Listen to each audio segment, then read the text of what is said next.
अभंगाचा अल्पसा भाव मी आपल्या पुढे मांडला आहे. प्रत्येक कडव्याचा विचार आपण करणार आहोत, तत्पूर्वी थोडासा परिहार देणे आवश्यक आहे. आणि मला वाटतं या गावामध्ये हे माझ्या वाट्याला आलेली 174वी सेवा आहे. गिनीज बुक ऑफ रेकॉर्ड मध्ये हाही एक नोंद आहे. मला वाटतं या महाराष्ट्रात नाही, या देशात नाही, असं कुठे झालंच नाही. 7 दिवसाचा सप्ताह होणं कठीण आहे. 174 कीर्तन आणि महाराष्ट्रातला कोणता कीर्तन करायला इथे यायचं माझं भाग्य आहे. आणि माझं अजून एक भाग्य सांगू का तुम्हाला, तशी माझी तब्येत पाहता तुम्हाला वाटत नाही, पण माझं भाग्य याकरता म्हणतो मी की ज्या न्यूज अपडेट येतात आता मुंबईमधून येत आहे त्याच्यावरून एक अंदाज असा आहे की उद्या सरकारने 11 वाजेपर्यंत आपल्याला वेळ मागितला आहे. आणि तुम्हाला एक सांगू का, जर उद्या 11 वाजता 99% मराठ्यांना आरक्षण भेटणार म्हणजे भेटणार. आणि आरक्षण भेटलं की आपलं हे कळसाचं कीर्तन आणि त्या कळसावरचा झेंडा उद्या 11 वाजता आपल्याला लावायचा. हे कळसाचंच कीर्तन, कारण तुकोबरायचं श्रेष्ठत्व वारकरी संप्रदायामध्ये संतांनी हे शिकवलं आपल्याला, बाकी काहीच नाही. तुम्ही भाग्यवान आहात. किती लोकसंख्येचं गाव आहे आपलं. अहो, लोकांना जिल्हा माहित नसतो, तालुका माहित नसतो. आज जगाच्या कान्या कोपऱ्यात लोक विचारायला लागले अंतरावली सरटी गाव कोणतं आहे.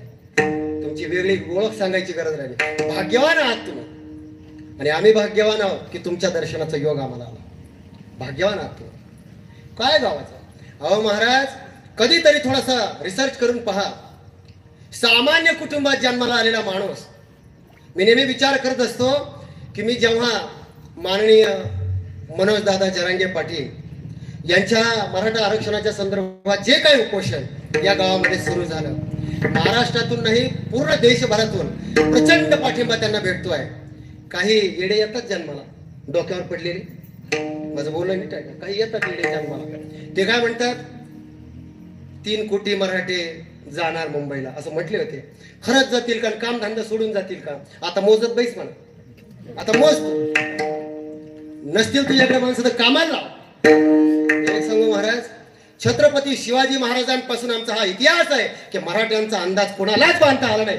मराठ्यांचा शौर्य, मराठ्यांचा पराक्रम आहे.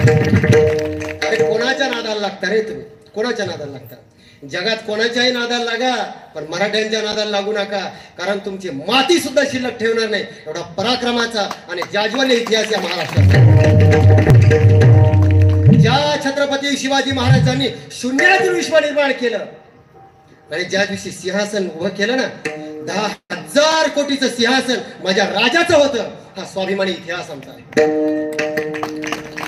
त्या राजाचा संस्कार आणि विचार घेऊन जगणारे आमचे माननीय मनोजदादा जरांगे पाटील. बरं, लोकांची अडचण खूप मोठी आहे हो. या माणसाला मॅनेज तरी कसं करायचं, कसं मॅनेज करायचं? बरं, बोलायला जावं तर हा माणूस काय म्हणतो, माईक मध्ये बोला. आता अडचण आहे ना, अंधारातही नेता येत नाही, ढाब्यावर नेलं असतं तेही जमत नाही. करावं काय, कसं करावं? बरं, ईडी लावली असती तुमच्या मागे, पण तीही लावता येत नाही. ज्याच्या घरावर चढायला सीडी नाही त्याला ईडी कशी लावता? माझं बोलणं लक्षात येत आहे तुमच्या, कशी लावता?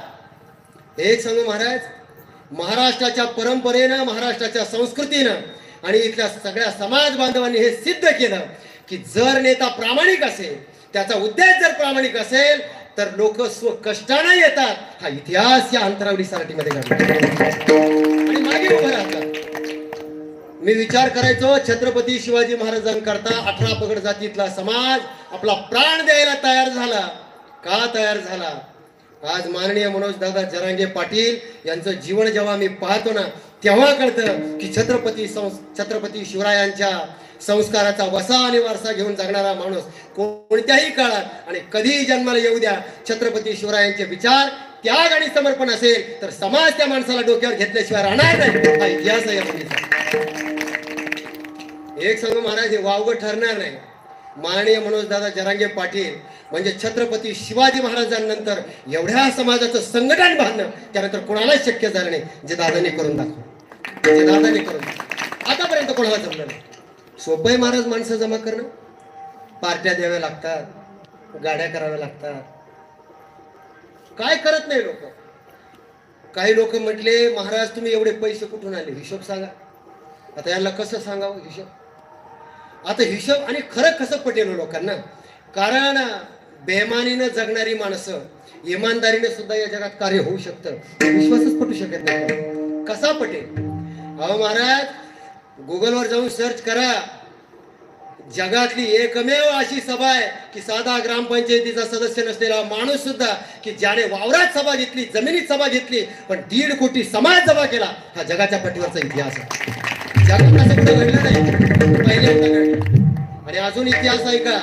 1.5 कोटी समाज सामान्य माणसाच्या सभे करता येतो, हाही एक इतिहास.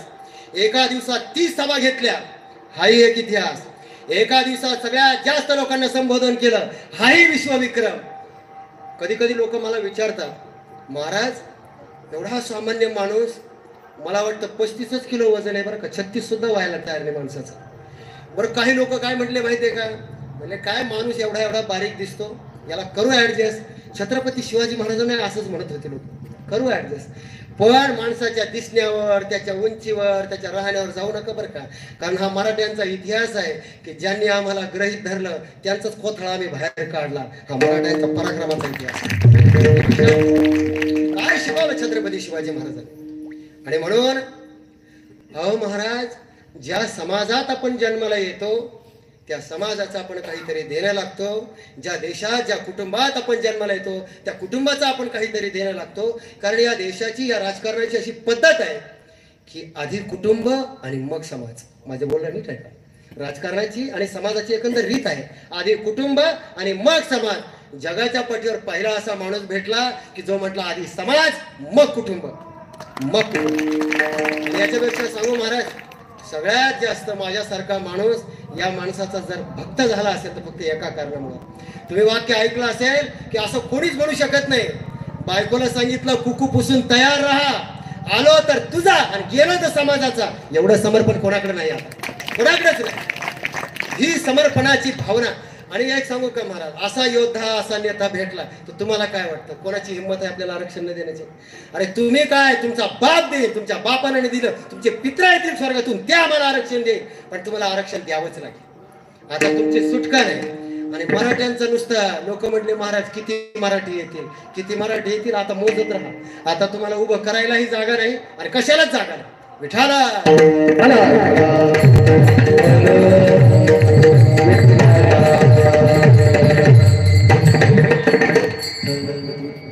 एक सांगू महाराज, समाजासाठी कार्य करण्याची जी भूमिका असते, जी प्रेरणा असते, लोक म्हणतात की हे शक्य होऊ शकतं का? होऊ शकतं. समाजावर प्रेम करणारी माणसं समाजाकरता, माझा समाज माझा मायबाप आहे आणि या समाजाकरता मी सगळं करणार आहे असं म्हणून मनोजदादा जरांगे पाटील अहोरात्र, अहो जगाच्या पाठीवर असा इतिहास तुम्हाला कुठे सापडणार नाही. गुगलवर सगळ्यात जास्त लाईव्ह इव्हेंट ज्याला म्हणतात तो पाहिला म्हणजे तुमच्या अंतरावली सराटीतली सभा जगातल्या लोकांनी पाहिली. मी नुसतं भारतातलं सांगत नाही, जगातल्या लोकांनी पाहिली. हा किती मोठा इतिहास आहे. आणि याच्यापेक्षा तुम्हाला एक गोष्ट सांगू, इथं सभा 10-10 दिवस आधी ठरतात तरी लोक सभेला येत नाही. पैसे द्यावे लागतात, रोज द्यावा लागतो, खाण्यापिण्याची व्यवस्था करावी लागते, तरी लोक सभेला येत नाही. पण एकमेव असा माणूस आहे की एका दिवसात 30 सभा केल्या. 9ला ठरलेली सभा पहाटे किती वाजता झाली? 5 वाजता, 4 वाजता. पण एवढ्या उशिरा होऊन सुद्धा एकही माणूस जागचा हल्ला नाही. ही मराठी माणसाची आणि मराठा समाजाची ताकद उद्या महाराष्ट्रात. एक सांगू महाराज तुम्हाला, मी माझ्या कीर्तनामध्ये नेहमी सांगत असतो, कोणाच्या नादाला लागता रे तुम्ही? अरे गाव आमचं, तालुका आमचा, जिल्हा आमचा, राज्य आमचं, भाषा आमची, ज्ञान आमचं, परंपरा आमची, संस्कृती आमची. आमच्या वाडवडिलांनी, आमच्या पूर्वजांनी या देशाकरता रक्त सांडलं, समर्पण केलं, आणि आता तुम्ही आम्हाला नडताय. एक सांगू महाराज, आमच्या नादाला लागूच नका. आमच्यावर जर प्रेम कराल तर आमचं धोतर सोडून तुमची लाज राखू, पण आमच्या नादाला जर लागाल ना तर झेंडा उलटा करून दांड्यानं आमच्या धोतराची पावर काय ती तुम्हाला दाखवतो. हे सामर्थ्य आहे. मराठी समाज, मराठा माणूस हा पराक्रमाचा इतिहास सांगतो, पराक्रमाचा इतिहास निर्माण करतो.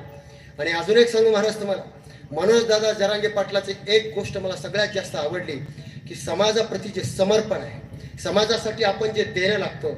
मी नेहमी छत्रपती शिवाजी महाराजांचं कार्य जेव्हा सांगतो ना कीर्तनामधून, तेव्हा नेहमी सांगत असतो की शिवाजी नाव किती छोटं आहे. लोक म्हणतात काय ताकद आहे या नावाची. काय नाव आहे? शिवाजी. त्या नावाला उलट वाचा, जीवाशी. सर्वसामान्य रयतेच्या जीवाचं रक्षण करण्याकरता जो राजा अहोरात्र स्वतःच्या जीवाशी खेळत राहिला, त्या राजाचं नाव आहे शिवाजी महाराज. त्या राजाचं नाव आहे शिवाजी. एक सांगू महाराज, आजही सर्वसामान्य माणसाकरता आपल्या जीवाची ही पर्वा न करणारा माणूस जर आम्हाला कोणी दिसत असेल छत्रपती शिवाजी महाराजांनंतर, तर ते मनोजदादा जरांगे पाटील असं म्हणणं ही वावगं ठरणार नाही. किती गोष्टी सांगाव्या त्यांच्याबद्दल, जितकं सांगावं तितकं कमी पडेल. मला वाटतं तुम्ही अशा भूमीत जन्माला आला, तुम्ही त्यांच्या सहवासात राहता. आम्हाला अजून त्यांची भेट झाली नाही. त्यांना भेटणं काय सोपं आहे का? मुख्यमंत्र्याला वेळ भेटेना त्यांना भेटायला, त्यांना भेटणं काय सोपं आहे का? पण आपण भाग्यवान आहात.